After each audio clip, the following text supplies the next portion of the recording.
ஓம் நம சிவாய். ஓம் நம சிவாய். ஈசனடி போற்றி, எந்தையடி போற்றி, தேசனடி போற்றி, சிவன் சேவடி போற்றி, மெய்யத்தே நின்று நிமலனடி போற்றி, மாய பிறப்பருக்கும் மன்னனடி போற்றி, வீரா பெருந்துரை நம் தேவனடி போற்றி, ஆராத இன்பம் அருள் மலை போற்றி, தென்னாட்டுடைய சிவனே போற்றி, எந்நாட்டவர்க்கும் இறைவா போற்றி போற்றி. அன்பார்ந்த நேயர்களே, ஸ்ரீ விஸ்வபிரம்மம் அனுக்கிரக ஜோதிடம் என்ற ஜோதிட அலுவலகத்திலிருந்து அடிய நடராஜாச்சாரி அனுபவ ஜோதிட பல ஜோதிட கருத்துக்கள், சில ஆன்மீக கருத்துக்கள், என் அறிவுக்கு எட்டியவற்றை அவ்வப்போது அளித்து வந்திருக்கிறேன்.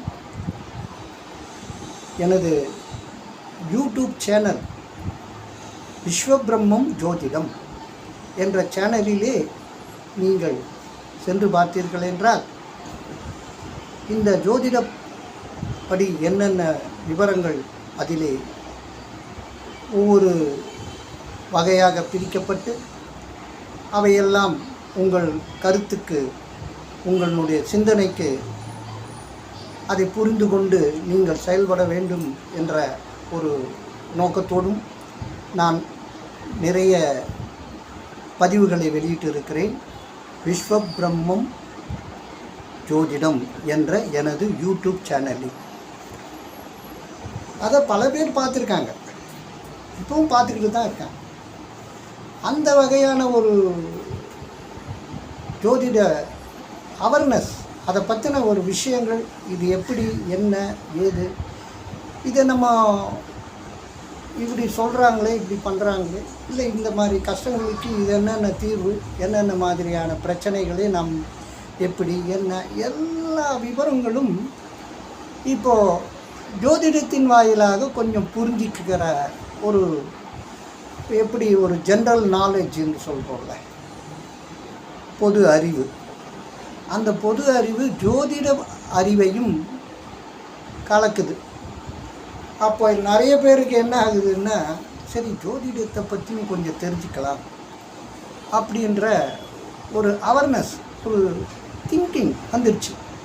அதனால தான் நிறைய பேர் ஜோதிட கருத்துக்களை எல்லாம் இப்போது யூடியூப் சேனலில் வெளியிடுறாங்க. அதை நிறைய பேரும் பார்க்குறாங்க. அது மூலியமாக சில விஷயங்களை தெரிஞ்சுக்கிறாங்க. சில ஜோதிட வகுப்புகளும் ஆரம்பம் என்ற அளவில் கூட இப்போது சமீப காலமாக அந்த ஜோதிட வகுப்புகள் நீங்கள் ஒரு 15 நாள்லேயே, எவ்வளோ நாளில், 15 நாளிலே நீங்கள் ஜோதிட நிபுணர் ஆகிவிடுவீர்கள். இப்படியும் ஒரு யூடியூப்பில் வந்துக்கிட்டு இருக்கு. என்னால் அதை சரியாகவே ஜீர்ணிக்க முடியல. 15 நாளில் ஜோதிட நிபுணராகி விடுவீர்களா? எப்படி அப்பா இது? நான் 15 வருஷமாக ஜோதிடத்தை கற்றுக்கிட்டு இருக்கேன், படிச்சுட்ருக்கேன், இன்னும் படிச்சுக்கிட்டே இருக்கேன். ஏன்னா அது பெரிய பெருங்கடல், சமுத்திரம். நீங்கள் எவ்வளோ தொழுவு அதில் ஆழமாக போய் முத்தெடுத்துட்டேன் அப்படின்னு சொல்கிறதுக்கு யாராவது இருக்காங்களா? ஜோதிடத்தில் யாருமே கரை கண்டவங்க கிடையவே கிடையாது. ஆகவே இது போன்ற 15 நாளிலே நான் ஜோதிட நிபுணராகி விடுவேன், நான் நிபுணர் ஆக்கி காட்டுவேன் என்று ஒரு சேனல் வருவதை நான் எனக்கு மிகவும் ஒரு, என்ன இது ஜோதிடத்தை இப்படி வியாபாரமாக்குகிறார்கள், இப்படிப்பட்ட ஒரு நடைமுறைக்கு அதை இப்படி செயல்படுத்துகிறார்கள். ஜோதிடம் என்ற ஒரு கலை, இறைவனுடைய அருள் பெற்ற கலை. அந்த இறைவன் அருள் பெற்ற கலையே இப்படி ஏதோ ஒரு வகையிலே என மனம் உறுத்துகிறது. அதனால் தான் இதை சொன்னேன். மற்றபடிக்கு எனக்கும் அதற்கும் எந்த ஒரு பிரச்சனையும் இல்லை. சரி, இப்போது நான் எடுத்துக்கொண்ட இந்த தலைப்பு என்னவென்றால், இங்கே இந்த வருடம் சனி பெயர்ச்சி இல்லை, ஆனால் பயிற்சி ஆகிவிட்டது என்று இந்த திருக்கணிதப்படி அது பயிற்சி ஆகிவிட்டது. ஆனால் வாக்கிய பஞ்சாங்கம் படி அடுத்த வருடம்தான் பயிற்சி ஆகிறது, மார்ச் மாதம் 6ஆம் தேதி. அப்போது வாக்கிய பஞ்சாங்கம் படி என்ன, கும்பத்திலே தான் இன்றும் சனி அமர்ந்திருக்கிறார். அவர் இன்னும் பயிற்சியாகி மீனத்துக்கு போகலை. ஆனால் குரு பயிற்சி ஆகிவிட்டார், ராகு கேது பயிற்சி ஆகிவிட்டார். இது வாக்கியப்படியும் திருக்கணிதப்படியும் 2 பேரும் பயிற்சி ஆகிட்டாங்க, அதில் பிரச்சனை இல்லை. ஆனால் சனி பயிற்சியில் தான் இந்த வருடம் இல்லை என்று வாக்கிய பஞ்சாங்கம் சொல்கிறது. ஆக இப்போது சனியையும் ராகுவையும் கும்பத்தில் இருக்கிறார்கள் அல்லவா, அவர்களை குரு 9ஆம் பார்வையாக பார்த்து கொண்டிருக்கிறார். இது ஒரு நல்ல விஷயம். எப்படி என்றால், இந்த சனியையும் ராகுவையும் கும்பத்தில் இருக்கின்றவர்கள் அந்த குருவின் பார்வையை, அவர் மிதுனத்திலே இருந்து கொண்டு குருவின் பார்வையை இவர்கள் 9ஆம் பார்வையாக பெறுகிறார்கள். அப்போ இது ஒரு நல்ல விஷயம். ஆனாலும் கூட இப்போது சனி வக்ரகதி என்று ஒன்று வரும். எப்பொழுதும் ஒவ்வொரு வருடமும் சூரிய சஞ்சாரத்திலே வைத்துக்கொண்டு இந்த சனிக்கு வக்ரகதி வரும், குருவுக்கும் வக்ரகதி வரும். இந்த சனி வக்ரகதி இப்போது சமீபத்தில் நடைபெற ஆரம்பிக்க போகிறது. அதை பற்றின பதிவுதான் இது. அதாவது இந்த சனி வக்ரகதி எப்படி என்று பார்த்தால், ஆனி மாதம் 18ஆம் தேதி, அதாவது ஜூலை மாதம் 2ஆம் தேதி, 2/7/2025 புதன்கிழமை பகல் 3:12 மணிக்கு இந்த சனியினுடைய வக்ரகதி ஆரம்பம்.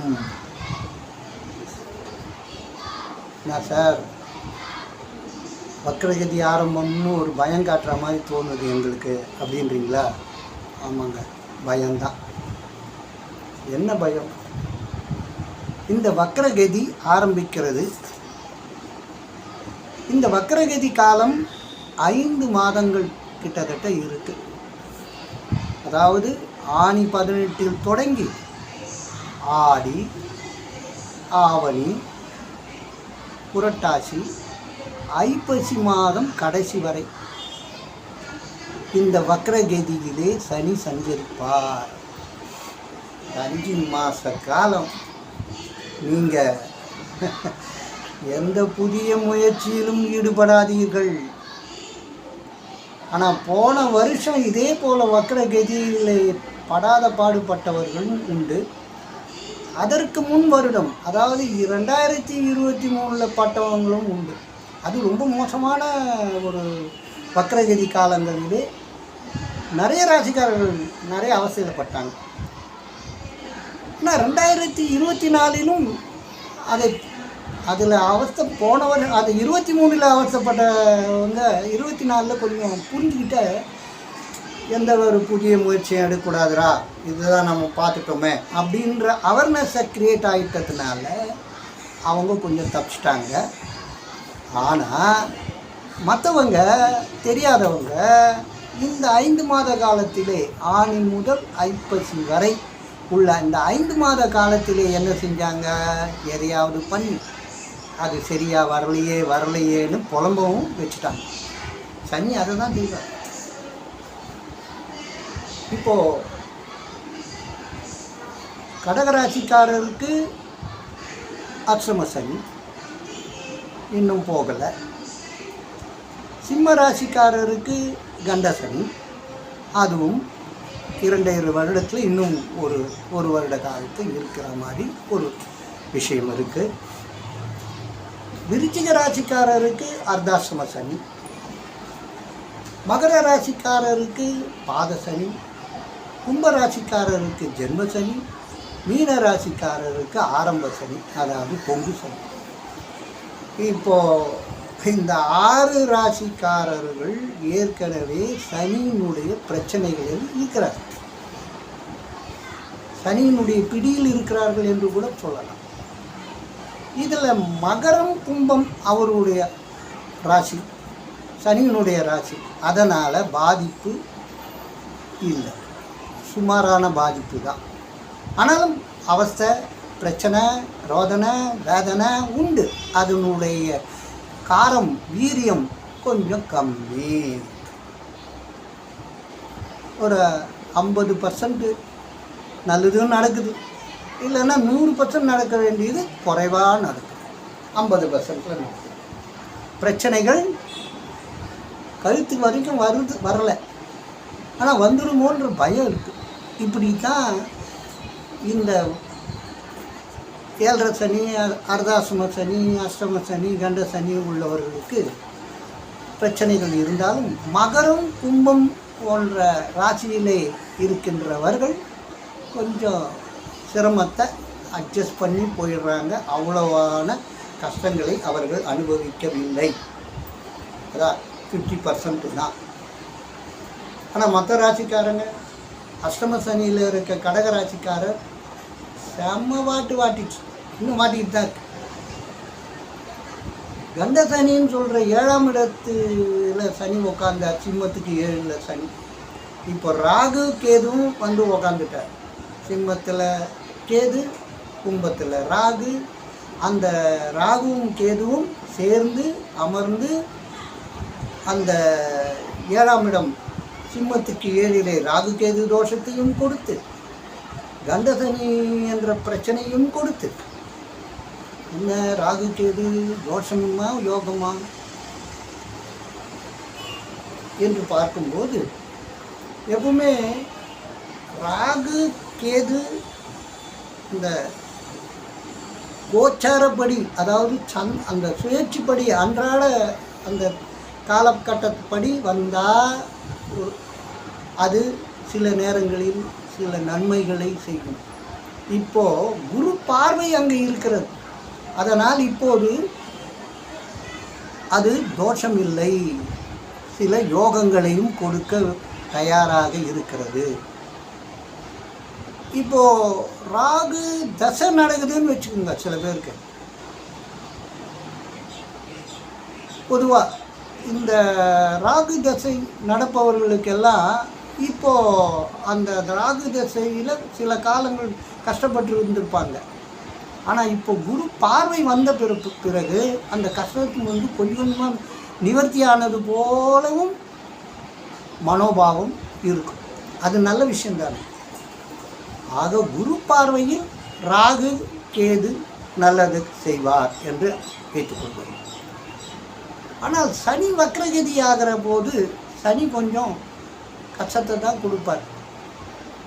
ஆனாலும் இப்போ நீங்கள் சொல்கிற மாதிரி குருவும் சனியை பார்க்கிறாரே, குரு பார்க்க கோடி நன்மை என்ற அளவிலே அந்த வக்ரகதி காலம் எப்படி இருக்கும் என்றால், கண்டிப்பாக இப்போ ஒரு உதாரணத்துக்கு சொல்கிறோம் பாருங்கள். 4 பேர் உங்களை அடிக்க வர்றான்னு ஒருத்தன் ஒன்றுங்களை சொல்கிறேன். ஐயோ என்னையா நான் என்னையா தப்பு பண்ணேன், என்னையா அடிக்க வரான் அப்படின்னு சொல்லிட்டு நீங்கள் என்ன பண்ணுவீங்க? எந்த பக்கமாக வரான்னு சொல்லிட்டு அந்த பக்கம் வரான்னா நீங்கள் இந்த பக்கம் போய் ஒளிந்திக்கிறதுக்கோ இல்லை ஏதாவது ஒரு வகையில் ப்ரீகாஷனாக என்ன பண்ணிக்கலான்ற ஒரு சிந்தனை ஓட்டத்தோட ஒரு அவஸ்தை வரும்ல, வருமா? ஒரு பயம் இருக்கும். அது சொன்ன மாதிரியே அந்த 4 பேரும் உங்களை அடிக்க கிட்ட வந்துட்டான். அந்த 4 பேர் அடிக்க போகும்போது அந்த 4 பேரில் ஒருத்தன் உனக்கு தெரிஞ்சவனாக இருந்திருப்பான். இருந்தானே வச்சுக்கோங்க. அவன் என்ன பண்ணுவான், இவர் நம்மால்றா, இவரே அடிக்க வந்தோம், அடடே இருந்தா யாருமே ஒரு நாள் கை வைக்கூடாது அப்படின்ட்டான்னா ஒரு அடி கூட உங்க மேலே விழாது. எப்படி? இதுதான் இப்போ நடக்க போகிற வக்ரகதியினுடைய நிலைமை. ஆக நீங்கள் அவஸ்தைப்பட்டிருப்பீங்க. அடிக்க வரானும் போது ஒரு பயம் வந்து அந்த அவஸ்தையை நீங்கள் பட்டுட்டீங்க. ஆனால் ஆபத்து இல்லாமல் முடிக்கி வச்சான். ஏன்? குரு பார்த்ததுனால். புரியுதா? இப்போது அது போல தான் இந்த 5 மாத கால வக்ரகதி உங்களை கொஞ்சம் அப்படி அசைச்சு பார்ப்போம். நீங்கள் கொஞ்சம் கவனமாக இருந்து செயல்பட்டீங்கன்னா 5 மாதம் தானே அலக்கா போயிடலாம். குரு பார்வை நம்மளை காப்பாற்றுது அப்படின்றதுனால, அதுக்காக குரு பார்வை தான் காப்பாற்றுது, ஓ ஓயா நான் செய்யறதை செஞ்சுட்டு தாயா இருப்பேன்னா அப்போ கொஞ்சம் கஷ்டத்தையும் அனுபவிக்கிறதுக்கு நான் தயாராகிடுறேன்பா அப்படின்னு தான் அர்த்தம். எந்த புதிய முயற்சியிலும் ஈடுபடாதீர்கள். ஒரு வீடு கட்டணும், இந்த வக்ரகதி காலத்திலே ஆரம்பிக்காதீங்க.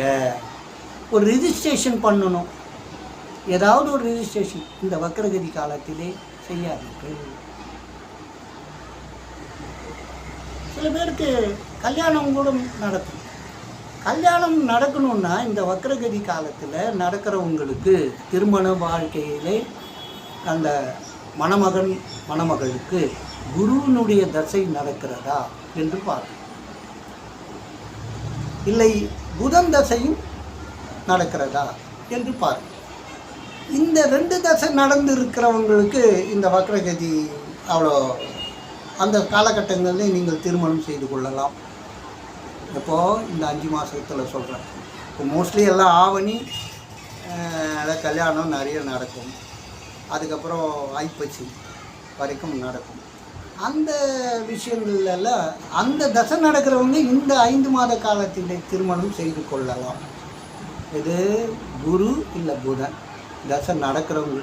மற்றவங்கள இருந்தால் முடிஞ்ச அளவுக்கு அவாய்ட் பண்ணி கார்த்திகை மாதத்தில் வச்சுக்கோங்க கல்யாணத்தை. இந்த கல்யாணத்தை இப்போ பண்ணாதீங்க. அதாவது ஆனி, ஆடி, புரட்டாசி, ஐப்பசி, கார்த்திகை 1ஆம் தேதி என்ன பண்ணுறார்? அந்த வக்கரம் நிவர்த்தி செய்து விடுகிறார். வக்கர நிவர்த்தி பெறுகிறார் சனி பகவான் கார்த்திகை 1ஆம் தேதி. அப்போ என்ன இங்கிலீஷ் டேட்டுன்னு பார்த்தீங்கன்னா 17 நவம்பர் 2025. 17ஆம் தேதி நவம்பர் மாதம் 2025 இந்த வருடம் என்ன பண்ணுறார்? திங்கட்கிழமை பகல் 3:12க்கு அந்த வக்ரகதி நிவர்த்தி ஆகிடுது. ஆக ஆனி 18 ஆரம்பித்து, அதாவது 2/7/2025 அந்த வக்ரகதி ஆரம்பித்து இந்த கார்த்திகை 1ஆம் தேதி, கார்த்திகை மாதம் வச்ச உடனே 1ஆம் தேதியே நிவர்த்தி ஆகிடும். அது 17 நவம்பர் 2025 திங்கட்கிழமை. இந்த 5 மாத காலம் ஏறத்தாழ, ஏன்னா இப்போ 18 தான் ஆனி 18 தான் ஸ்டார்ட் ஆகும். அப்போது பார்த்துக்கங்க. ஆக இந்த விஷயங்கள் ஏன் நான் அடிக்கடி இந்த வக்ரகதியை பற்றி கூறுகிறேன் என்றால், என் அனுபவத்திலே நான் பார்த்துவிட்டேன். இந்த காலகட்டத்திலே வீடு கட்ட ஆரம்பித்தவர்கள் பாதியிலே நின்றுடு. திருமணம் செய்தவர்களுக்கு கூட பல சிக்கல்கள் இந்த வக்ரகதி காலத்தில் பண்ணவங்களுக்கு கொஞ்சம் சிக்கலும் வந்துடுச்சு. அப்படி தான் இருக்காங்க. இந்த வக்ரகதி காலத்திலே ஒரு புதிதாக ஒரு தொழில் தொடங்குறேன் நான் அப்படின்னு சொல்லிட்டு போனவங்க கடனாளி ஆகிட்டு ஓடியே போயிட்டாங்க. இல்லை வேற ஒரு சிக்கலில் மாட்டிக்கிட்டு கண்ணு பிதுங்கி போச்சு. என்ன பண்ண போகிறோம்? கடனை எப்படி திருப்ப போகிறோம்? இது போன்ற விஷயங்கள் உங்களை பிடிச்சிக்கிட்டு வெற்றி செய்யும். ஆக நீங்கள் என்ன தான் பண்ணுறது அப்படின்னு பார்த்தீங்கன்னா, கம்முன்னு இருக்கணும். எப்பவும் போகிற மாதிரி போட்டோம் வண்டி. 30 கிலோமீட்டர் ஸ்பீடு ஓடுறது தான் நல்லது அப்படின்னு இருக்குல்ல. 60 கிலோமீட்டர் ஸ்பீடு போகிறதுக்கு ஆசைப்பட்டீங்கன்னா ஆபத்து தானே. ஆனால் 60 மீட்டர் ஸ்பீடும் நான் போகலாம் அப்படின்னா அது கார்த்திகை மாதத்துலேருந்து ஆரம்பிக்கும். ஆனால் கார்த்திகை மாதத்தில் இன்னொரு பிரச்சனையும் உங்களுக்கு வரலாம். எப்படின்னா, கார்த்திகை 2ஆம் தேதி குரு அவர் ஸ்டார்ட் பண்ணுறார் வக்ரகதி. அதனுடைய பதிவை நான் அடுத்த பதிவிலே விவரமாக வெளியிடுகிறேன். இது சனி வக்ரகதியை பற்றியது மட்டும்தான். ஆக இந்த சனி வக்ரகதியிலே ஓரளவுக்கு நன்மையும் நடக்கலாம். ஏற்கனவே நீங்கள் தொடங்கி இருந்தீங்கன்னா அதில் எதுவும் பிரச்சனை இல்லாமல் போகலாம். ஆனால் புதுசாக எதுவும் பண்ணக்கூடாது, அது தெரிஞ்ச கதை. 5 மாத காலத்தில் நீங்கள் ஆண்டவனை வேண்டுங்க, இறைவனை கும்பிடுங்க. ஏற்கனவே தொடங்கினது எதுவோ அதை கொஞ்சம் அப்படி பார்த்துக்கோங்க. புதுசாக எதையும் பண்ணாதீங்க. புதிய முயற்சி என்பது இந்த ஐப்பசி வரை நீங்கள் செய்ய வேண்டாம். எப்பவும் போல் என்ன பண்ணிகிட்ருக்கீங்களோ, என்ன வேலைக்கு போயிட்டுருக்கீங்களோ அதே போங்க. சில பேருக்கு வேலை விட்டுட்ட இந்த 5 மாத காலத்தில் இன்னொரு வேலை கிடைக்கல. இந்த வக்ரகதி காலத்திலே வேலையை விட்டுடாது. நான் இந்த இதுலேருந்து அந்த வேலைக்கு போகிறேன், அது நீங்கள் இதுக்கு முன்னே இப்போ அந்த வக்ரகதி ஆரம்பிக்கிறதுக்கு முன்னே நீங்கள் வேலை விட்டு மாறிக்கிட்டு இருந்ததுன்னா அதுக்காக வேறு அப்போ கச்சிடும். சனி வக்ரகதி காலத்தில் உங்களுக்கு வேலை திரும்பவும் கிடைக்கும், வேறு வேலை கிடைக்கும், ஒரு மாற்றம் நிகழும். ஏன்? குரு அந்த கும்பத்தில் உள்ள சனியையும் ராகுவையும் பார்வையிடுகிறார். அதுவும் 9ஆம் பார்வை.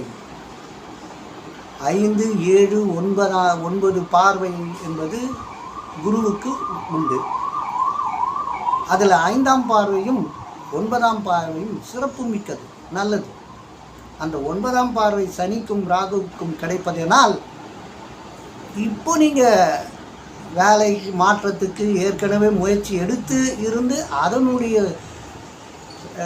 நேரம் இந்த வக்ரகதி காலத்தில் உங்களுக்கு வேறு வேலை, வேறு மாற்றம் எல்லாம் உண்டாகும். நிறைய பேருக்கு வீடு கூட மாற்றுவாங்க. ஆனால் நீங்கள் கிரகப்பிரவேசம் புதுசாக வீடு கட்டி கிரகப்பிரவேசம் இந்த 5 மாத காலத்தில் செய்ய வேண்டாம். எல்லாமே கார்த்திகை தான். குரு வக்ரகதி அது நல்லது செய்கிறது, நிறைய பேருக்கு நல்லது செய்யும்.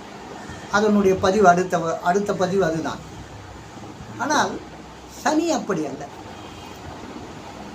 நான் சொன்ன ஒரு கதை புரிந்ததல்ல, 4 பேர் அடிக்க வந்ததில் ஒருத்தன் நல்ல நமக்கு தெரிஞ்சவனாக இருந்துட்டானேன்னு நம்ம எப்படி தப்பிக்கிறோமோ அந்த மாதிரியான சூழ்நிலைகளை இந்த சனி வக்ர காலத்திலே எல்லோருமே அனுபவிக்க போகிறாங்க. எல்லா ராசிக்காரர்களும் அனுபவிப்பாங்க. அதனால் எதுவும் புதுசாக இதை பண்ண போகிறேன், அதை பண்ண போகிறேன், இதை இப்படி இருக்குது அப்படி மாற்ற போகிறோன்னெல்லாம் சொல்லி அகலக்காலை வச்சு அங்கேயே கடன்கிட வாங்கி பிரச்சனையே நீங்களே தலைமையில போட்டுக்காதீங்க. கவனமாக இருங்க, உஷாராக இருங்க. இது ரொம்ப 5 மாத காலம் இந்த சனி வக்ரகதியில் இருக்கும் காலம் யாருக்குமே நல்லது நடக்காது. எது அப்படியே இருக்கணும். எந்த ஒரு விஷயத்திலும் தலையிடக்கூடாது, எந்த புதிய முயற்சியிலும் ஈடுபடக்கூடாது. இருக்கிற வேலையை பார்த்துக்கிட்டு அப்படியே தள்ளிடணும் 5 மாதம், அவ்வளோதாங்க. கார்த்திகை மாதத்துலேருந்து நீங்கள் என்ன ஒன்றா பண்ணுங்கள். நீங்கள் என்ன ஆசைப்பட்டீங்களோ அது எல்லாமே நிறைவேறும். ஆனால் குரு பயிற்சியானாலும் அவர் வக்ரகதியிலும் பயிற்சியானாலும் அதிசார கதியில் போய் திருப்பி கடகத்துக்கு திருப்பி போவார், மிதுனத்துக்கு சென்று விடுவார். அது ஒரு விஷயம். அது அந்த பலன் அடுத்த பதிவில் வரும். ஆனால் இந்த பதிவிலே சனி வக்ரகதி இந்த ஆனி 18 முதல் கார்த்திகை 1ஆம் தேதி வரை, அதாவது 2ஆம் தேதி ஜூலை மாதத்தில் இருந்து 17ஆம் தேதி நவம்பர் மாதம் வரை சும்மா இருங்க. உங்கள் இப்போ என்ன பண்ணிகிட்டு இருக்கீங்க அதை அப்படியே தள்ளிடுங்க. யாருக்கும் ஜாமீன் கொடுக்காதீங்க, யாருடைய பிரச்சனையிலும் தலையிடாதீங்க. எப்பவுமே உங்கள் யாரையும் நம்பாதீங்க. எதில் அது ரொம்ப முக்கியம். நம்பினீங்க இந்த 5 மாத காலத்தில் உங்களை அது நயவஞ்சகன் பண்ணிடுவான். அவன் மூலியமாக நீங்கள் பல பிரச்சனையில் மாட்டிக்கணும். எந்த ஒரு இப்போ வாப்பா, இந்த இடத்துல நீ ஒரு இடத்த வாங்கினேன்னு வச்சுக்கையா, ஒன்றும் இல்லை, ஒரே வருஷத்தில் டபுள் ஆகிடும். எப்படி அடுத்த வருஷமே நீ அதை விற்று டபுளாக பார்த்துடலாம் பணம் அப்படின்னு ஒரு ஆசை காட்டுறதுக்கு ஒருத்தன் வருவான். அப்படி வந்தால் உங்கள் மனசு என்ன சொல்லும்? பரவாயில்லையா, அடுத்த வருஷமே டபுள் ஆகுதாமே, என்ன வாங்கி போடலாமா அப்படின்ற ஒரு சிந்தனை ஓட்டம் போயிடும். ஆனால் என்ன பண்ணுவீங்க, அடுத்த வருஷம் நீ டபுள் ஆகுமே நீங்கள் முயற்சி இந்த காலகட்டத்தில் வாங்கிட்டீங்கன்னா அடுத்த வருஷம் டபுள் ஆகாது, இருக்கிறதும் டவுன் ஆகிடும். இது போல தான் என்ன செய்யணும்னு நீங்கள் நினச்சாலும் அதை இந்த 5 மாத காலத்துக்கு போஸ்ட்பான் பண்ணுங்கள். அவ்வளோதான், நீங்கள் செய்ய வேண்டாம்னு சொல்கிறது. கார்த்திகை மாதத்துக்கு மேலே பார்த்துக்கலாங்க, இல்லை சனி பெயர்ச்சாக போகுது 2026 மார்ச் மாதம், அதுக்கு அப்புறம் பார்த்துக்கலாங்க அப்படின்னு சொல்லி போஸ்ட்பான் பண்ணி இப்போ இந்த காலத்தை கடந்துட்டிங்கன்னா உங்களுக்கு எந்தவித நஷ்டமும் இல்லை, எந்த கஷ்டமும் இல்லை, எந்த பிரச்சனையும் இல்லை, எந்த ரோதனையும் இல்லை, அதனால் எந்த வேதனையும் வராது. புரிகிறதா? ஆகவே இதை மனதில் கொண்டு நீங்கள் உங்களுடைய கவனத்தோடு கையாண்டீர்கள் என்றால் நீங்கள் அதிலிருந்து நல்ல மாதிரி இப்போ தப்பிச்சுக்கிறோம். அதாவது தப்பிக்கிறதுக்கு வழி,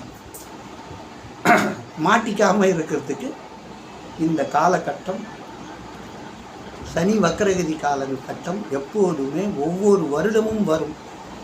அப்போ நம்ம புரிஞ்சுக்கணும்.